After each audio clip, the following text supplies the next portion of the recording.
4 दिन में 4 युवा, और वो युवा मरे हैं जिनने IAS IPS बनने का सपना देखा था। कि एक पानी निकला एसयूवी की वजह से, एसयूवी निकली, पूरा पानी का प्रेशर निकला और पूरा गेट टूट गया और पूरे 2.5 मिनट के अंदर पूरी लाइब्रेरी में पानी फुल हो गया है। जो गेट है उसकी वजह से हुआ है सर, वो इलेक्ट्रिसिटी की वजह से, बायोमेट्रिक जो गेट है वो बंद हो गया, जिसकी वजह से बच्चे बाहर नहीं निकल पाए। पानी तो गया अंदर है, इलेक्ट्रिक्यूट होने की वजह से ही बच्चे पहले मरे, उसके बाद ये लोगों ने डूबे। ऐसा हुआ था, है और होता रहेगा। हर साल यहाँ पे पानी बढ़ता है, हर साल। इतने बेशर्म में यहाँ बच्चे मर गए, दूसरी जगह क्लास चला रखी इन्होंने। शेली ओबरॉय ने कहा था 15 दिन पहले का स्टेटमेंट है कि इस बार दिल्ली में बारिश आने दीजिए, आप लोग एंजॉय करेंगे। सर एंजॉय है?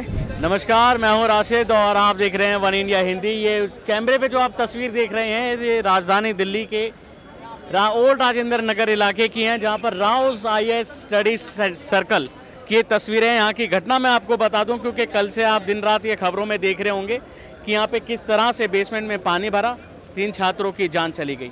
मेरे आसपास ये आप देख रहे हैं मीडिया का जमावड़ा लगा हुआ है, पुलिस प्रशासन यहाँ पे तैनाती हुई पड़ी है यहाँ पे, तो सिर्फ इसलिए ताकि हादसे के बाद का नज़ारा ये है। और यहाँ पर क्या चल रहा है मैं आपको बता दूं, 3 छात्रों की जान चली गई। भारी बारिश के बाद बेसमेंट में पानी भर गया है और इतनी भी कोई तेज़ बारिश नहीं हुई कि यहाँ पे दिल्ली में बाढ़ जैसी स्थिति आ जाए। लेकिन कोचिंग सेंटरों का नज़ारा मैं आपको बता दूं कोई नया नहीं है। पिछले साल आपने देखा होगा कि कैसे संस्कृति में कैसे हादसा हुआ था, बच्चों ने कूद के जान बचाई थी। उसके बाद एक और अभी हाल ही की घटना है जहाँ पे पानी भरने से व्यक्ति की जान गई, और ये पानी भरने के कारण बेसमेंट में पानी भर गया जिसमें 3 छात्र जान चली गई। यहाँ पे मौजूदा लोगों से जानते हैं क्या है उनका कहना और इस घटना के बारे में, कैसे हुआ हादसा, कौन है इसका जिम्मेदार, तमाम सवालों के बीच आइए बात करते हैं। आप ही यहीं के? हाँ। यहीं पे कोचिंग करते हैं? हाँ। कहाँ से आते हैं? राजस्थान से। हाँ। कितने फीस देके? फीस दी है हमने 1,70,000 और 50,000। अच्छा, 1,70 और 2,20 दी है। 2,20। हाँ। अच्छा, टेस्ट 2,20 सीरीज के आपको 20,000 ऑप्शनल के, टेस्ट सीरीज के आपको GS के 20,000। तो ये आपका, ये मान लो कि आपका रहना मिला के आप 1 साल यहाँ रह रहे हो तो 6 लाख मान लो। ऐसी घटनाएं जब सुनने में आती हैं तो आपके माँ बाप बोलते हैं कि यहाँ पे आओ? मैं सो रहा था रात को, 12 बजे मेरे पिताजी का फ़ोन आया है, उससे उठ के मेरे को न्यूज़ पता चली और उसके बाद मैं आया हूँ। मैं 12 बजे से यहाँ खड़ा हूँ, रात 12 बजे से यहाँ खड़े हैं। पुलिस ने भी हमको बहुत बेवकूफ़ बनाया है। आप वो दिखा दो कि जो ये हालत है, जो ये तार है जो पूरे खुले हुए पड़े हैं पूरे ORN में, आप वो दिखा दो। यहाँ तो ये सब इन्होंने स्टूडेंट यूनियन वाले आ गए हैं और इन्होंने पॉलिटिसाइज करना स्टार्ट कर दिया है। वो आप नहीं चाहते? नहीं चाहते। DU और JNU के जो बंदे यहाँ हैं, हम उनको नहीं चाहते यहाँ। ऐसा कहा जा रहा है कि जो एक जान गई है वो JNU से ही PhD कर रहे थे, इसलिए वो यहाँ पे आए हैं। खैर मेरा सवाल ये है कि यहाँ की जो व्यवस्था है, जो यहाँ के मालिक है कोचिंग सेंटर के, लाखों करोड़ों साल के कमाते हैं। हाँ, व्यवस्था कैसे ये देते हैं? पूरी 1000 करोड़ की इकोनॉमी है सिर्फ ORN की। अच्छा। और ये कोई सबसे बेकार व्यवस्था है। ये देखो कि ये सबसे बेस्ट लाइब्रेरी होने के बावजूद सबसे बेकार है। इसकी ये हालत है कि एक पानी निकला एसयूवी की वजह से, एसयूवी निकली, पूरा पानी का प्रेशर निकला और पूरा गेट टूट गया और पूरे 2.5 मिनट के अंदर पूरी लाइब्रेरी में पानी फुल हो गया है।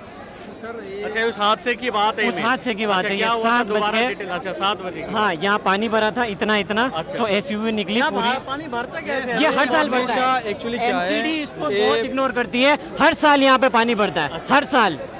उसके बावजूद भी MCD ने इग्नोर किया हुआ है। तो हम उस व्यवस्था को खत्म करना चाहते हैं कि यहाँ पे ड्रेनेज सिस्टम को इम्प्रूव किया जाए। मेनली मुझे घटना के बारे में बताइए जो आप अभी बता रहे थे कि हाँ, एसयूवी निकली, पानी यहाँ तक था, उसकी वजह से प्रेशर बना और जो लाइब्रेरी का कांच का गेट था वो गेट ब्रेक हो गया और 2.5 मिनट के अंदर उसमें लाइब्रेरी में करीब 20 बच्चे 30 बच्चे थे। पूरी लाइब्रेरी 2.5 मिनट के अंदर फुल हो गई है। उसका दोस्त वहाँ पे लाइब्रेरी में फंसा हुआ था, वो शाम को 1 घंटा बिल्कुल पहले निकला हुआ था। वो हर रोज एक्चुअली मेंस का मेंटरशिप ले रहा था अंदर ही, जो लाइब्रेरी फैसिलिटी बनी हुई है तो वहीं पर रहता था। तो वो बता रहा था कि कम से कम 35 बच्चे अंदर थे एट द टाइम और 22 से 23 24 बच्चे निकल पाए थे। मतलब और भी बच्चे फंसे हुए थे लोगों रात में। अब अच्छा, बच्चों को मतलब इतनी जल्दी पानी भरा कि निकलने का बिल्कुल पानी बड़ा डूब के तो बाद में मरे हैं, पहले इन्होंने इलेक्ट्रिक्यूट हो चुके हैं। पानी तो गया अंदर है, इलेक्ट्रिक्यूट होने की वजह से ही बच्चे पहले मरे, उसके बाद ये लोगों ने डूबे। और ये एकदम मेन एरिया है, मैं इनसाइड में ही रहता हूँ, ठीक है। और ये बाजीराम का है, जितने भी बड़े बड़े कोचिंग इंस्टीट्यूट हैं यहाँ पे हर साल पानी जमा होता है। हर बारिश में आप देखो कि यहाँ पे इतना पानी रहता है। क्यों रहता है? क्योंकि नाली एकदम क्लीन नहीं होती है और पानी हमेशा यहाँ से निकल नहीं पाता है। क्यों रहता है यार? यहाँ की शिकायत क्यों नहीं करते? इतना डेवलपमेंट यहाँ पे दिल्ली का पहुंच यहाँ सर पूरे इंडिया से बच्चे आते हैं, तो गवर्नमेंट को उस चीज़ से वोट, यहाँ से वोट बैंक नहीं है ना उनका, उनको तो ये सिर्फ ये है कि बाहर से बच्चे आते हैं, वोट बैंक नहीं मिलेगा, तो यहाँ इसलिए कोई डेवलपमेंट नहीं है। और बेसिकली जो कल हुआ है हादसा, वो बायोमेट्रिक जो गेट है उसकी वजह से हुआ है सर, वो इलेक्ट्रिसिटी की वजह से बायोमेट्रिक जो गेट है वो बंद हो गया, जिसकी वजह से बच्चे बाहर नहीं निकल पाए। अच्छा, जब ये हादसा हुआ पानी भर गया तो बच्चे बायोमेट्रिक की वजह से बाहर नहीं निकल वो पाए। लॉक हो गया वो गेट, वो मैग्नेटिक वाला सिस्टम है सर इसमें, जिसकी वजह से जो पानी का जो इतना ज़्यादा फ्लो था वो गेट टूट गया और जो पानी है वो अंदर घुस गया, जिसमें 20-22 बच्चे निकल चुके हैं। और जो ऑफिशियली जो बता रहे हैं वो 3 डेथ्स बता रहे हैं, 2 गर्ल हैं और 1 बॉय है, लेकिन मेरे अकॉर्डिंग और जितने भी ज़्यादा जो ग्रुप हैं 8 to 10 बच्चों की डेथ हुई है, और ये कंफर्म है कहीं ना कहीं से। 5 बच्चों की वीडियो तो हैं, ग्रुप्स पे हैं, और ये 3 बता रहे हैं सिर्फ, कहीं ना कहीं ये झूठ तो बोल रहे हैं। 7 से 8 कम से कम है, क्योंकि सर हर साल ऐसा होता है, 7 से 8 बच्चे कम से कम लापता है। अब उनका कुछ मिसिंग आउट चलिए, है। मैंने माना कि सरकार नहीं लेती, लेकिन जब ये लाखों करोड़ों रुपए की फीस हर साल मैं वसूलते बता हैं रहा तो हूँ, ये क्यों हर नहीं 3 दिन कराते? पहले एक लड़के के इलेक्ट्रोक्यूट से डेथ हुई थी पटेल नगर में, हमारी लाइब्रेरी से ही था लड़का, उसका नाम नीलेश था। वो बंदा सुबह मेंस लिख रहा था, इस बार जो 5वां अटेम्प्ट था मेंस लिख रहा था, वो सुबह जा रहा था, इतनी बड़ी लापरवाही, तार लगी हुई थी गेट पे और उसी को उसको टच करते हुए जैसे टच हुआ बेचारे का डेथ हो गया। इसके मालिक का कोई बयान आया? ये तो सर जानते हैं ये तो सर उस मालिक के जानते हुए, तो उस हिसाब से तो कोई बयान अभी बजी आई नहीं है, अभी पता चलेगा आगे चल के।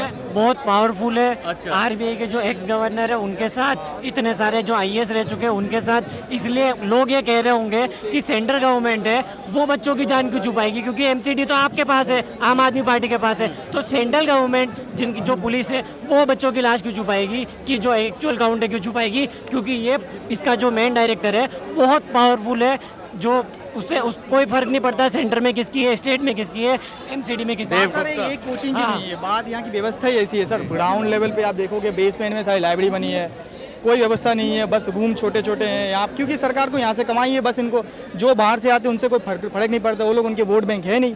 हम लोग तो बस अपना पैसा देते हैं, यहाँ रहते हैं 3 साल 2 साल, जितने भी जो कमाना होता है मकान मालिक कमाते हैं, इसके पीछे आप किसे दोषी मानेंगे? सरकार को मानेंगे, व्यवस्था को मानेंगे, एमसीडी को मानेंगे, या फिर आम आदमी पार्टी सरकार को मानेंगे? लेकिन ये स्टूडेंट को बेवकूफ़ बना रहे हैं, और ये ऐसा नहीं, ऐसा हुआ था, है और होता रहेगा, और ऐसे ही मीडिया कवर करती है, 4 दिन में ये सब खत्म हो जाता है सर, इससे आगे कुछ नहीं होने वाला। कोई रिस्पॉन्सिबल नहीं है, ना कोई स्टेटमेंट देगा, ऐसे सिर्फ ट्वीट्स करते रहेंगे। मैंने कल से देखा है, आतिशी जो यहाँ के एजुकेशन मिनिस्टर, उनका ट्वीट आया था, यहाँ के जो एमएलए हैं विशेष रवि, उनका ट्वीट आया था, सिर्फ ट्वीट तक ये सीमित रहता है, आगे कुछ नहीं होना है। कोई ये नहीं लगता कि बच्चों को भी बोलना चाहिए, उठना चाहिए? कि बच्चे बोल रहे हैं सर, बोल रहे हैं बच्चे, क्या बोलेंगे? सब लोग तैयारी कर रहे हैं गवर्नमेंट की, क्या बोलेंगे? अगर कोई बोलेगा पुलिस केस हो जाएगा, उनका करियर के ऊपर कैसे हो जाएगा। छोटे मोटे कुछ होते बच्चे सोचते हैं चल यार अपना निकल जाएगा, बच्चे क्या बोलेंगे? पढ़ने आए हैं, मेरा खुद का भी मेंस का एग्जाम है, तो मैं यहाँ पे ये सोचो कि मैं यहाँ 3 दिन रह सकता हूँ क्या?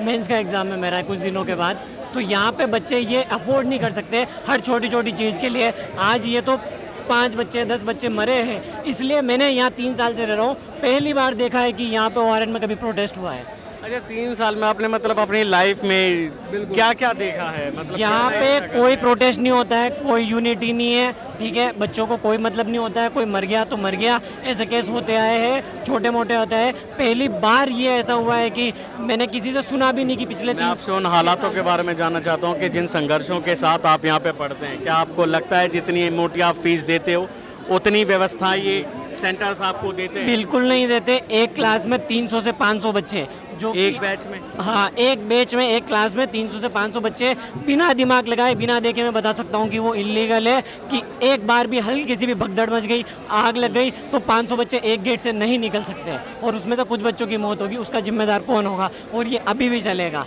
आप जब मर्जी आए, 1 महीने बाद आके देख लेना।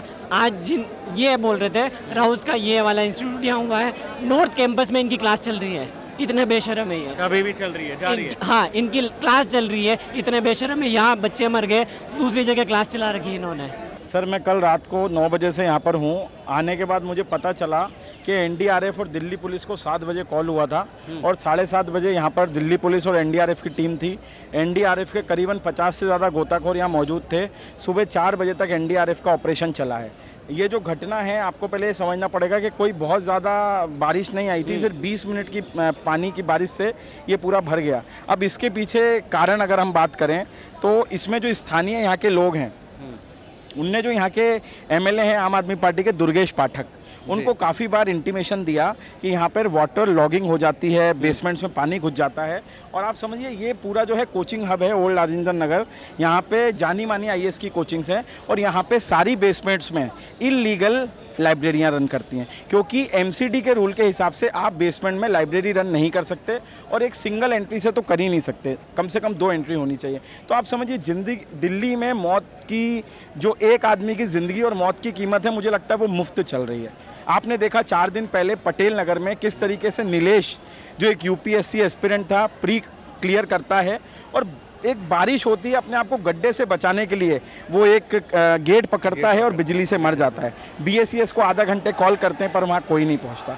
तो आप समझिए अंधेर नगरी चौपट राजा, क्योंकि आपके जो मुख्यमंत्री हैं वो जेल में हैं। बाकी अब बात आती है कि इसके जिम्मेदार कौन हैं, क्योंकि हादसा हो गया और 3 मासूमों की जान चली गई, जिसमें 2 बच्चियाँ थी और एक बालक था। आप सोच के देखिए उस परिवार का दर्द। आतिशी जी ने रात को मुझे लगता है 11 बजे अपने ट्विटर हैंडल पर लिखा कि मजिस्ट्रेट जांच होगी और दोषियों को छोड़ा नहीं जाएगा। पर मैं यहाँ पे तकरीबन आप मान के चलिए मेरे को 15 घंटे 16 घंटे हो गए हैं। मैं कोई नेता नहीं हूँ, एक सामाजिक कार्यकर्ता हूँ, उसके नाते मैं यहाँ आया हूँ क्योंकि मेरे यूथ के साथ ऐसा हो रहा है और 4 दिन में 4 घटना। पर आतिशी जी अभी तक यहाँ पे नहीं आई हैं। अच्छा, मैं भूपेंद्र मैं बात करूँ, मोटी फीस लेते हैं 2-2 3-3 लाख रुपए। क्या ये कहा जाए कि अगर यहाँ दिल्ली में जो राजधानी दिल्ली है, अगर यहाँ पे कोई छात्र आ रहा है पढ़ने, लाखों रुपए फीस लेके IAS का सपना लेके, तो अपने रिस्क पे आए? सर आप एक चीज़ समझिए कि ज़िंदगी की कीमत कुछ भी नहीं है, मुफ्त चल रही है। जैसे केजरीवाल जी कहते हैं ना कि बिजली मुफ्त है, ऐसे मुझे लगता है यहाँ ज़िंदगी और मौत की कीमत भी मुफ्त है। आप ये देखिए वो बोर्ड की तरफ आइए ज़रा, एक कोचिंग की फीस लिखी हुई है, आप देखिए 150 बच्चों पे 79,000, 100 पे 99 और 50 से ऊपर 139। मतलब कि बोली लग रही है, धंधा खुलेआम चल रहा है। MCD ने इलीगल कंस्ट्रक्शन का ऑर्डर दिया, 4 फ्लोर बनती है, स्टिल्ट पार्किंग बनती है और ये बेसमेंट में नहीं हुआ, बेसमेंट के नीचे एक और फ्लोर थी, वहाँ हुआ, वहाँ चल रहा था, वहाँ ये सब चल रहा था। ये मामला देखिए आप किस तरह से, भी स्टूडेंट भी होंगे, मैं उनसे बताऊंगा आपको कि एक बैच में कितने बच्चे होते हैं, कितनी सालाना फीस होती है। और देखिए कि इनके जो मालिक हैं लाखों करोड़ों रुपए साल का ये कमाते हैं और व्यवस्था के नाम पे क्या देते हैं, ये बड़ा सवाल है। यहाँ पे ये पता चला है मुझे आने के बाद कि यहाँ पे जो बच्चे प्री निकाले थे उन लोगों का कोई मॉक टेस्ट चल रहा था और 35 से 40 की संख्या में बच्चे थे और 20 मिनट में पानी कम से कम 15 फीट तक पहुँच गया। या NDRF के एक ऑफिशियल से मैंने पूछा, 15 फीट तक पानी पहुंच जाता है। भारत में जो एक एग्जैक्ट हाइट होती है 6 फीट या बालिकाओं की 5-5.5 फीट, 15 फीट तक पानी, आप समझिए कैसे लोग बचते। 3 लोगों ने जो है अपनी जान गंवा बैठे। और अब आ जाता है कि जिम्मेदार कौन है। सबसे पहले मैं आपके कैमरामैन से कहूँगा कि जो राव IAS स्टडी सर्कल है इस पर फोकस करिए। इसके जो ऑनर है उनका नाम है देव गुप्ता। देव गुप्ता, आप समझिए लाखों करोड़ों का जो है वो काम करते हैं। पैसा देके उनने फायर डिपार्टमेंट से NOC भी ले ली, पैसा देके उनने MCD से जो है नक्शा भी पास करा लिया और पैसा देके जो है यहाँ पर पूरा सिस्टम बड़े खुलेआम चल रहा था। ना विधायक ने एक्शन लिया। अब आप देखिए अभी ये गाड़ियाँ खड़ी हैं, अगर ये कल खड़ी होती यहाँ पर ये सब सिस्टम अभी, तो ये हादसा नहीं होता, 3 लोग अपनी जान से तो मैं कहता हूँ एक तो ये, दूसरा MCD शैली ओबरॉय क्या कर रही हैं। शैली ओबरॉय ने कहा था 15 दिन पहले का स्टेटमेंट है कि इस बार दिल्ली में बारिश आने दीजिए, आप लोग एंजॉय करेंगे। सर एंजॉय है, 4 दिन में 4 युवा, और वो युवा मरे हैं जिनने IAS IPS बनने का सपना देखा था। वो एडमिनिस्ट्रेशन को बदलना चाहते थे और जो एग्जिस्टिंग एडमिनिस्ट्रेशन है उसके फेल्यूर से उनकी जान चली गई। देखिए ये हाल है यहाँ की कोचिंग सेंटरों के मालिक का, जो सीधे सीधे आरोप है कि कैसे उन पे साठ गांठ लगाते हैं, इतनी बड़ी घटना हो जाती है उसके बाद भी कोई नहीं आता। और जो दूसरा कोचिंग सेंटर है उसमें क्लासें लगातार जारी हैं। खैर मैं आपको और लोगों से अब बात करूंगा और बताऊंगा, लेकिन आप इन व्यवस्थाओं पे क्या कहते हैं ये भी हमें ज़रूर बताइएगा कि दोषी कौन है इसका। क्या ये ऐसे संचालक हैं जो बच्चों से लाखों रुपये वसूलते हैं, सालों का करोड़ों रुपये कमाते हैं, या फिर यहाँ की सरकारें हैं जो पैसों के चक्कर में या फिर कुछ भी कहिए साठ गांठ के चलते इन पर कोई एक्शन नहीं लेती, पानी की समस्या को नहीं सुलझाती। कौन सा वो विभाग है जो दोषी है? वीडियो आपको कैसा लगा कमेंट बॉक्स में ज़रूर बताइएगा। कैमरामैन राजकुमार के साथ राशिद, वन इंडिया, दिल्ली।